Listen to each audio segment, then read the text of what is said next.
আজকে আমি আর মা যাব দিদির বাড়িতে, ওর জন্য মাকে নিতে চলে এসেছি আমার বাবার বাড়িতে আর কি। আর মা এখানে আমাকে খেতে দিল, তারপর দুজন মিলে চলে গেলাম দিদির বাড়িতে। আর দিদি যেহেতু নিরামিষ খায়, ঠাকুরকে এখানে ফ্রাইড রাইস আর আলুর দম খেতে দিচ্ছে। আর দিদির বাড়ির নতুন সদস্য হচ্ছে এই জাভা দুটো, আর বদ্রি পাখি দুটো আগে থেকেই ছিল। আর এই বদ্রি পাখিগুলো না এত ভেতো, মানে দিদি যখন গরম ভাত নামাবে ওরা দৌড়ে দৌড়ে চলে আসবে, মানে শস্যর দানা না খেয়ে ওরা ভাত খায় বেশি।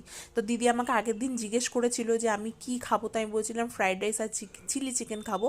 আর দেখো যেমন বললাম পাখি দুটো ভাত খাচ্ছে বসে বসে। তো দিদিদের জন্য যা গিফট এনেছি সেইগুলো দিয়ে দিলাম। আর সন্ধেবেলা দিদির বড় ছেলে বাপিও আমাকে নিয়ে বেরোলো, যেহেতু স্কুটি চালাতে পারে। আর দিদিরা নতুন স্কুটি নিয়েছে, ওর জন্য ও যা কিছু পারবে আগে মনিকে দেখাতে হবে, ও আমাকে মনিই বলে। তো ওর জন্য গলিগালা দিয়ে আমাকে নিয়ে যাচ্ছে, মেন রোডে ওঠেনি। আর দিদি বাড়ি ফেরার পথে দিয়েছিল দুধ পুলি, আর একটু মিষ্টি কম লাগছিল বলে কৌশিকের ওপর থেকে ঝোলা গুড় মিশিয়ে দিচ্ছে, এতে একটু মিষ্টি মিষ্টি খেতে লাগে।